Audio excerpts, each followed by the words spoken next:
Welcome back to Mastering MHA, MBA, and Chapter 10. In Part 1, we covered the purpose and legal context of HR. Now, in Part 2, we walk the whole employment journey, how companies actually attract, choose, develop, and keep their people. It all rests on the psychological contract, the unwritten exchange of value between you and your employer. You offer effort, loyalty, commitment, and skills. In return, the employer offers pay, benefits, meaningful work, and development. When that exchange feels fair, both sides thrive. When it tips out of balance, motivation and trust break down. It starts with recruitment, attracting qualified applicants. Today, that runs mostly online, through job boards like Indeed, professional networks like LinkedIn, and gig platforms like Upwork.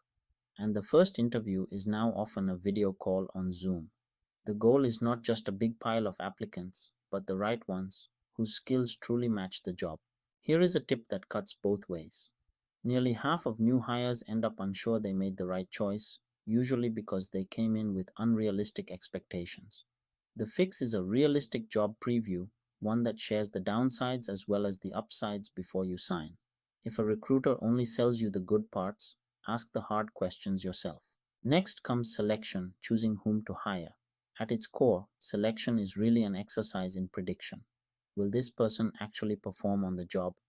Any test used to decide should meet two standards. Reliability means it gives consistent results. Validity means those results actually predict job performance. A test that is fun but does not predict anything is worthless. Smart employers go beyond the interview. Assessment centers put candidates through simulated work tasks. Work sampling has them do real tasks while observers score them. And the job audition, a short trial hire contract, lets candidates prove themselves for real. Here is the takeaway for you. Treat every internship as a job audition because that is exactly what it is. Once hired, people need onboarding, a structured program that introduces them to the policies, tools, and culture of the organization. It usually starts with orientation, meeting the team, and getting key information. This is really socialization in action, helping a newcomer learn how things are done, and it matters just as much for remote hires as for in person ones. Then comes training, and great employers treat it as an investment, not a cost, because skills go stale fast. Two powerful forms are worth asking about: coaching, where an experienced person gives you ongoing advice, and mentoring, where a senior colleague takes a long term interest in your growth. Some firms even use reverse mentoring, where younger employees coach seniors on new technology. Now, how is performance judged? Performance reviews do two things: they document what you accomplished, and they guide how you will improve.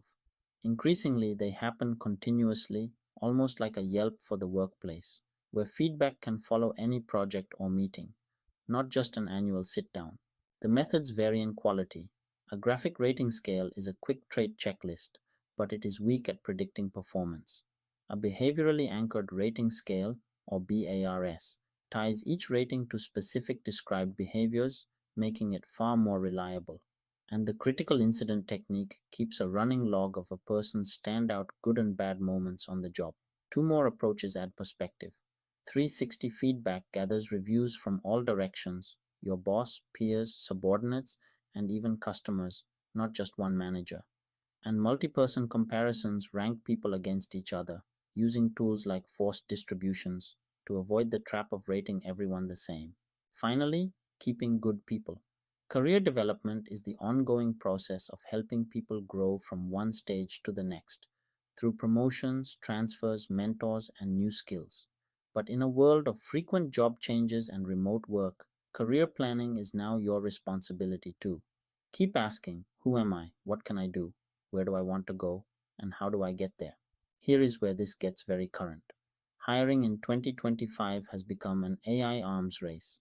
Around 87% of companies now use AI to screen resumes, while 40 to 80% of candidates use AI to write them. The average job posting now draws over 250 applications. And the paradox? Despite all the automation, cost per hire and time to hire have actually gone up. The tools got faster, but hiring got harder. Let us recap part 2. It runs on the psychological contract. Recruitment attracts, and realistic previews set expectations.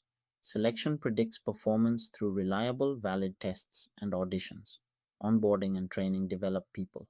Performance reviews from BARS to 360 feedback assess them, and career development keeps them. This builds on our chapter notes from Schermerhorn and Bachrach's Exploring Management, 7th edition, on essential HR practices, updated with 2025 data on the AI arms race in hiring. We know how companies hire and develop people. In part 3, we look at the biggest issues facing HR today, from the gig economy to work life balance and pay. If this is helping, subscribe and we will see you there.